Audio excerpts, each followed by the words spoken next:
माता पार्वती के दो प्रश्न। नंबर 1, कौन सी स्त्री शादी के बाद ससुराल में जाते ही विधवा हो जाती है? नंबर 2, स्त्री के 4 पति कौन से हैं? एक बार माता पार्वती भगवान शिव से कहती हैं कि प्रभु, एक बार मैंने मृत्युलोक पर देखा कि एक राजा की लड़की की शादी एक लोहार से कल ही हुई थी। मगर सबसे अचंभित करने वाली बात यह है कि शादी होने के तुरंत बाद ही जैसे ही राजा की लड़की विदा होकर लोहार के साथ आई, वैसे ही कुछ घंटे में उस सेठ के पुत्र यानी लोहार की मृत्यु हो गई और राजा की लड़की शादी होते ही विधवा हो गई। प्रभु, जब से मैंने ये घटना अपनी आंखों से देखी तब से मेरा मन विचलित हो रहा है। फिर भगवान शिव कहते हैं कि हे पार्वती, तुमने जो घटना देखी है वह सत्य है। कुछ स्त्रियां शादी होते ही जिस दिन ससुराल में जाती हैं उसी दिन उनके पति की मृत्यु हो जाती है और वह स्त्री विधवा हो जाती है। फिर माता पार्वती कहती हैं कि प्रभु, वह कौन सी स्त्री होती है जो शादी के बाद उसी दिन विधवा हो जाती है? तो भगवान शिव कहते हैं कि जैसे कल तुमने देखा कि राजा की लड़की विधवा हो गई। फिर माता पार्वती कहती हैं, प्रभु, मुझे विस्तार से बताएं कि आखिरकार राजा की लड़की शादी के तुरंत बाद ससुराल आते ही विधवा क्यों हो गई? साथ ही मेरा एक प्रश्न और है कि मैंने सुना है कि हर स्त्री के 4 पति होते हैं। यदि यह सच है तो कैसे? आप मुझे मेरे दोनों प्रश्नों का उत्तर देकर संतुष्ट करने की कृपा करें।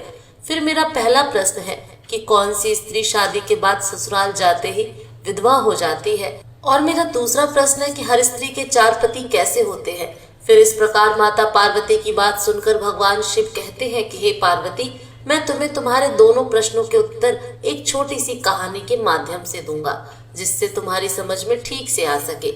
मगर कहानी को पूरा और मन से सुनना, क्योंकि आधी अधूरी कहानी सुनने से आधा अधूरा ज्ञान ही प्राप्त होता है जो जीवन में कभी काम नहीं आता। फिर माता पार्वती कहती हैं कि प्रभु, मैं आपको वचन देती हूँ कि जब तक आप कहानी सुनाएंगे तब तक मेरा मन कहीं भी विचलित नहीं होगा। आप कहानी प्रारंभ कीजिए। तो मित्रों, इससे पहले कि आप हमारी कहानी में खो जाएं, हमारे चैनल को सब्सक्राइब अवश्य कर लें और कहानी के अंत तक बने रहें। भगवान शिव कहते हैं कि हे पार्वती, मैं तुम्हें सबसे पहले बताता हूँ कि राजा की लड़की शादी के बाद ससुराल जाते ही विधवा क्यों हो गई। तो देखो, वह लोहार पूर्व जन्म में एक फौजी था। उसके माँ बाप नहीं थे, शादी नहीं की थी तो उसके बच्चे भी नहीं थे, भाई बहन नहीं थे। अकेला ही काम करके सारा धन फौज में जमा करता रहा था। फिर थोड़े दिन के बाद में इस फौजी रूपी लोहार की मुलाकात एक सेठ से होती है। वह सेठ फौज में लोहे के सामान लेकर जाया करता था, इसलिए उस लोहार रूपी फौजी की मुलाकात उस सेठ से हो गई और फिर वह मुलाकात एक मित्रता में बदल गई। और फिर एक दिन सेठ ने उस फौजी से कहा कि तुम्हारे पास में जो धन है, तुम एक काम करो कि मुझे वह धन दे दो, मैं कारोबार में लगा दूंगा। फिर वह सारा पैसा तुम्हारा दोगुना हो जाएगा, जिससे मेरा कारोबार भी चल जाएगा और तुम्हारा धन भी दोगुना हो जाएगा। भगवान शिव कहते हैं कि पार्वती, इस प्रकार उस लोहार रूपी फौजी ने सेठ को अपना पैसा दे दिया। फिर उस सेठ ने फौजी का वह सारा पैसा कारोबार में लगा दिया। अब तो सेठ का कारोबार दिन दूनी रात चौगुनी तरक्की करने लगा, यानी कि खूब फैल गया। भगवान शिव कहते हैं कि हे पार्वती, थोड़े ही दिन में लड़ाई छिड़ गई। अब एक दिन ऐसा हुआ कि लड़ाई में एक दिन लोहार रूपी फौजी घोड़ी पर चढ़कर लड़ने गया। फौजी को अपनी घोड़ी पर पूरा विश्वास था कि वो उसे धोखा नहीं देगी, लेकिन वह घोड़ी विश्वास के लायक नहीं थी। वह घोड़ी इतनी बदतमीज निकली कि जितनी जोर जोर से लगाम खींचे उतनी ही तेज भागे। तब फौजी उस घोड़ी से बोला कि आज मैं तेरे कारण मारा जाऊंगा। और फिर वो घोड़ी भागते भागते दुश्मनों के गोल घेरे में जाकर खड़ी हो गई। उस फौजी ने बहुत लगाम खींची पर वह घोड़ी वहीं खड़ी रही। तब दुश्मनों ने मौका पाकर वार किया। उस बार में फौजी मारा गया और तब दुश्मनों ने उस घोड़ी को भी मार दिया। भगवान शिव कहते हैं कि हे पार्वती, जब सेठ जी को मालूम होता है कि फौजी मारा गया तो वह सेठ जी बहुत खुश हुए, क्योंकि अब उन्हें फौजी को पैसा वापस नहीं देना पड़ेगा, क्योंकि फौजी का कोई वारिस नहीं था। अब सेठ को फौजी का पैसा किसी को देना नहीं पड़ेगा। अब मेरे पास पैसा भी हो गया, कारोबार दिन दूनी बढ़ रहा है, कारोबार भी चमक गया, लेने वाला भी नहीं रहा। तो सेठ बहुत खुश हो गया। भगवान शिव कहते हैं कि हे पार्वती, तब कुछ ही दिन के बाद सेठ जी के घर में लड़का पैदा हो गया। अब सेठ जी और खुश हुए कि अब भगवान की बड़ी दया है, अब मेरे खूब पैसा भी हो गया, कारोबार भी हो गया और भगवान की कृपा से लड़का भी हो गया। पैसे लेने वाला वो फौजी भी मर गया। सेठ जी बहुत खुश। भगवान शिव कहते हैं कि हे पार्वती, उस सेठ का वह लड़का समझदार था, पढ़ने में होशियार था, सेठ ने उसे पढ़ाया लिखाया और जब वह पढ़ लिख कर बड़ा हो गया तो सेठ ने सोचा कि अब ये लड़का कारोबार संभालने लायक हो गया है, चलो अब इसकी शादी कर देते हैं। भगवान शिव कहते हैं कि हे पार्वती, अब मैं तुम्हें बताता हूँ कि सेठ के बेटे लोहार की शादी उस राजा की लड़की के साथ में क्यों और कैसे हुई। देखो, इस लोहार की शादी जिस राजा की लड़की के साथ में हुई थी उस राजा का राज्य काफी बड़ा था। सभी लोग उसके राज्य में खुशी से रहते थे। एक दिन अचानक कहीं से एक राक्षस उसके राज्य में आ गया। वह राक्षस काफी बड़ा था और काफी बलवान और विशालकाय भी था। उसने राजा के कई लोगों को मार दिया था। फिर ऐसा देख करके राजा और उसके कुछ सैनिक हैं उस राक्षस को मारने के लिए गए, परंतु राक्षस ने वहां आए सैनिकों को भी मार दिया और राजा को भी बंदी बना लिया। अब तो यह नजारा देख करके राजा की रानी बहुत ही परेशान हो गई। वह राक्षस से अपने पति के प्राणों की भीख मांगने लगी, मगर राक्षस ने रानी से कहा कि मेरे भोजन के लिए एक मनुष्य रोज मेरी गुफा पर भेज दो तो मैं राजा के प्राण बख्श दूंगा। भगवान शिव कहते हैं कि हे पार्वती, इस प्रकार राजा ने राक्षस की यह बात मान ली। अब तो रोजाना जो राहगीर उस राजा के राज्य में होकर गुजरता तो राजा उस राहगीर को राक्षस के भोजन के लिए भेज देता था। इस प्रकार काफी दिनों तक चलता रहा। फिर एक दिन राजा के लोगों ने राजा से कहा कि महाराज, इस तरह से तो हमारे राज्य में कोई नहीं आएगा और हमारे राज्य का नाम भी खराब होगा। हमें इस राक्षस को मारने का कोई उपाय खोजना होगा। भगवान शिव कहते हैं कि हे पार्वती, इस पूरे नगर में राजा ने घोषणा करवा दी कि अगर कोई भी इंसान इस राक्षस का वध कर देगा तो उसकी शादी हमारी बेटी यानी राजकुमारी के साथ कर दी जाएगी। भगवान शिव कहते हैं कि हे पार्वती, इस प्रकार घोषणा सुन करके कई राज्यों के राजकुमार इस काम के लिए आए, परंतु सभी राजकुमार उस राक्षस के द्वारा मारे गए। भगवान शिव कहते हैं कि हे पार्वती, फिर धीरे धीरे यह सूचना उस सेठ के बेटे लोहार के पास पहुंची। तो उस लोहार ने सोचा कि यदि मैं इस राक्षस का वध कर दूंगा तो यह बड़ा ही परोपकार का काम होगा, क्योंकि इससे जनमानस की हत्या का काम रुक जाएगा और मुझे लोगों का आशीर्वाद भी प्राप्त होगा। और यदि मैं राक्षस को मारने में कामयाब हो गया तो राजा की बेटी की शादी भी मेरे साथ हो जाएगी। भगवान शिव कहते हैं कि हे पार्वती, वह लोहार राजा के पास जाता है और राजा को सारी बात बताता है। फिर लोहार राक्षस की गुफा की तरफ चल दिया। अब रास्ते में जंगल काफी गहरा था। उस लोहार को थकान हो गई तो वह एक पेड़ के नीचे बैठकर आराम करने लगा। भगवान शिव कहते हैं कि हे पार्वती, जैसे ही वह लोहार आगे बढ़ने के लिए उठा तब अचानक एक बुढ़िया उसके सामने आई और उससे पूछने लगी कि तू इस जंगल में कहाँ जा रहा है। भगवान शिव कहते हैं कि हे पार्वती, जैसे ही वह लोहार आगे बढ़ने के लिए उठा तब अचानक एक बुढ़िया उसके सामने आई और उससे पूछने लगी कि तू इस जंगल में कहाँ जा रहा है। तो लोहार ने अपनी सारी कहानी उस बुढ़िया को सुना दी। फिर लोहार की कहानी सुनकर बुढ़िया अपने असली रूप में आ गई। असल में वह बुढ़िया एक जादूगरनी थी। उसका पति भी उस राक्षस के द्वारा मारा गया था, इसलिए वह जादूगरनी भी उस राक्षस से बदला लेना चाहती थी। फिर उस बुढ़िया ने उस लोहार की मदद की और उसे एक ताबीज दिया और कहा कि इस ताबीज को अपनी बाजू पर बांध ले, यह ताबीज तेरे बहुत काम आएगा और तेरी जान की रक्षा करेगा। फिर वह जादूगरनी ताबीज देने के बाद में उस लोहार से कहती है कि इस राक्षस को तुम ऐसे नहीं मार पाओगे, क्योंकि इस राक्षस की जान एक तोते के अंदर है और वह तोता दूर जंगल में एक पेड़ पर एक पिंजरे के अंदर रहता है और उस पेड़ के चारों ओर काफी सर्प रहते हैं जो उस पिंजरे की रखवाली करते हैं। इसलिए जब यह ताबीज तुम्हारे पास होगा तो वह सर्प तुम्हारा कुछ नहीं बिगाड़ सकेंगे और फिर वह तोता तुम्हारे हाथ में आ जाएगा। फिर तुम उस तोते को लेकर आना। इस प्रकार वह लोहार खोजते खोजते उस पेड़ तक पहुंच गया और जैसे ही पेड़ के समीप पहुंचा तो उस पर सांपों ने आक्रमण कर दिया, परंतु जादुई ताबीज के कारण वह सर्प उसके आगे बेबस थे और उस लोहार को हानि नहीं पहुंचा सकते थे। फिर वह लोहार पेड़ पर चढ़ गया और उस पिंजरे को उतार लिया जिसके अंदर वह तोता था और फिर उस तोते को लेकर वह लोहार राक्षस की गुफा की तरफ पहुंच गया। अब लोहार जैसे ही राक्षस के पास पहुंचता है तो राक्षस को ललकारते ही राक्षस क्रोध में लाल होकर के और उस लोहार के ऊपर आक्रमण करने के लिए दौड़ता है। फिर जैसे ही राक्षस लोहार के ऊपर आक्रमण करने को दौड़ता है तो लोहार उस तोते की एक टांग तोड़ देता है, जिससे उस राक्षस एक टांग टूट जाती है। फिर वह राक्षस और आगे भागता है तो लोहार उस तोते की दूसरी टांग भी तोड़ देता है, जिससे उस राक्षस की दूसरी टांग भी टूट जाती है।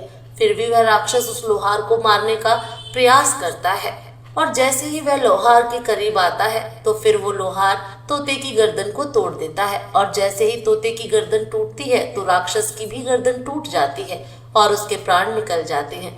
भगवान शिव कहते हैं कि हे पार्वती, फिर वह लोहार उस राक्षस के कुछ अंग काटता है और उसे राजा के पास लेकर जाता है, जिससे वह साबित कर सके कि राक्षस का वध उसी ने किया है। भगवान शिव कहते हैं कि हे पार्वती, उधर राक्षस के कटे हुए अंगों को देख करके वह राजा बहुत खुश होता है और अपने वचन के अनुसार अपनी पुत्री का विवाह उस लोहार के साथ कर देता है जो सेठ का बेटा था। भगवान शिव कहते हैं कि हे पार्वती, फिर शादी होने के बाद राजा की लड़की उस लोहार की बहू बनकर जब सेठ के घर में आती है, फिर घर में बहू के आने के बाद में वह सेठ सोचता है कि चलो बेटे की शादी भी हो गई, अब कारोबार संभालेगा। वह ऐसा सोच ही रहा था कि तभी उसके बेटे लोहार की तबीयत अचानक खराब हो जाती है। अब तो सेठ अपने बेटे की जान बचाने के लिए दौड़कर वैद्य के पास जाता है और वैद्य जी उसे दवा खिलाते हैं, मगर दवा असर नहीं करती और बीमारी बढ़ती जाती है। पैसा बर्बाद होता जाता है, बीमारी घटने का नाम नहीं लेती। अब अंत में वैद्य कह देते हैं कि सेठ जी की आपके बेटे का जो रोग है उसका इलाज संभव नहीं है, यह थोड़ी बहुत देर का ही मेहमान है, फिर इसकी मृत्यु निश्चित है। इसे कोई भी संसार का कोई भी ताकत नहीं बचा सकती। भगवान शिव कहते हैं कि हे पार्वती, सेठ के पास में जितना धन था वह सारा धन उसने अपने बेटे के इलाज में लगा दिया, फिर भी वह सेठ अपने बेटे को बचा नहीं सका। उसका बेटा अंतिम सांस ले रहा था, सेठ के पास में केवल 2 आने पैसे बचे थे। फिर सेठ से मिलने एक आदमी आता है और वह सेठ से कहता है, सेठ तुम दिल छोटा क्यों करते हो? मेरे पड़ोस में एक वैद्य जी दवा की पुड़िया देते हैं, केवल 2 आने की दवाई देते हैं। उस 2 आने की पुड़िया खाकर मुर्दा भी उठकर खड़ा हो जाता है। जल्दी से जाकर तुम वैद्य जी की दवा ले आओ और अपने बेटे को खिला दो। भगवान शिव कहते हैं कि हे पार्वती, अब सेठ दौड़कर उस वैद्य के पास गए और जो 2 आने बचे थे उसकी पुड़िया ले आए। सेठ ने आकर पुड़िया अपने बेटे को खिला दी और फिर तो हे पार्वती, वो सेठ का लड़का पुड़िया खाते ही मर गया। जब सेठ का बेटा वो लोहार मर गया तब सेठ सेठानी बहुत रोते हैं और घर में बहू रानी और पूरा गांव भी रो रहा था। गांव में शोर मच गया कि बहू की कमर जवानी में टूट गई, सब लोग रो रहे हैं। तब एक महात्मा जी वहां से गुजर रहे थे। उन्होंने कहा, भाई क्यों रो रहे हो? सेठ जी बोले, महाराज जिसका जवान बेटा मर जाए वो रोएगा नहीं तो क्या करेगा? तब महात्मा जी कहने लगे, सेठ जी उस दिन तो आप बड़े खुश थे। सेठ बोले, किस दिन? महात्मा जी बोले, सेठ जिस दिन फौजी ने आपको पैसा दिया था। सेठ जी कहने लगे, हाँ कारोबार के लिए पैसा मिला था तभी तो खुश हुआ था। महात्मा जी फिर बोले कि और उस दिन तो आपकी खुशी का ठिकाना ही नहीं था। सेठ जी बोले, किस दिन? तब महात्मा जी बोले, अरे जिस दिन वह फौजी मर गया। आपने सोचा कि अब तो पैसा भी नहीं देना पड़ेगा, माल बहुत हो गया, कारोबार खूब चमक गया, अब किसी को देना भी नहीं पड़ेगा, आप बहुत खुश थे। सेठ जी बोले, हाँ महाराज खुश तो था। तब महात्मा जी बोले कि सेठ जी उस दिन तो आपकी खुशी का ठिकाना ही न था, पता नहीं कितनी मिठाइयां बांटी थी। सेठ बोले, किस दिन? महात्मा जी ने बताया, अरे जिस दिन लड़का पैदा हुआ था। सेठ जी बोले कि महाराज लड़का पैदा होता है तो सेठ जी बोले, महाराज लड़का पैदा होता है तो सब खुश होते हैं, मैं भी हो गया तो क्या बात है? महात्मा जी कहने लगे कि उस दिन तो खुशी से आपके पैर जमीन पर नहीं पड़ रहे थे। सेठ जी बोले, किस दिन महाराज? महात्मा जी बोले, अरे जिस दिन आप बेटा बिहाने जा रहे थे। सेठ जी कहने लगे कि महाराज बेटा बिहाने जाता है तो हर आदमी खुश होता है, तो मैं भी खुश हो गया। महात्मा जी बोले कि जब इतनी बार खुश हो गए तो जरा सी बात के लिए रो क्यों रहे हो? सेठ जी बोले, महाराज ये जरा सी बात नहीं है, मेरा जवान बेटा मर गया, ये जरा सी बात कैसे है? तब महात्मा जी कहने लगे, अरे सेठ जी वही फौजी पैसा लेने के लिए तुम्हारा बेटा बनकर आ गया। पढ़ने में, लिखने में, खाने में, पहनने में और शौक में, श्रृंगार में जितना लगाना था लगाया, शादी ब्याह में सब लग गया और ब्याज दर ब्याज लगाकर वैद्य को दिलवा दिया। अब जब 2 आने पैसे बच गए थे वो भी वैद्य जी को दिलवा दिए और पुड़िया खाकर चल दिया। जब कर्मों का लेना देना पूरा हुआ तो चला गया। सेठ जी ने कहा, हमारे साथ तो कर्मों का लेन देन था, चलो हमारे साथ तो जो हुआ सो हुआ, लेकिन वो जवान बहू रानी घर में रो रही है, जवानी में उसको धोखा देकर विधवा बनाकर चला गया, उसका क्या जुर्म था कि उसने ऐसा क्या गुनाह किया था? तब महात्मा जी बोले, सेठ जी ये वही घोड़ी है जिसने जवानी में उसको धोखा दिया, इसने भी जवानी में उसको धोखा दे दिया।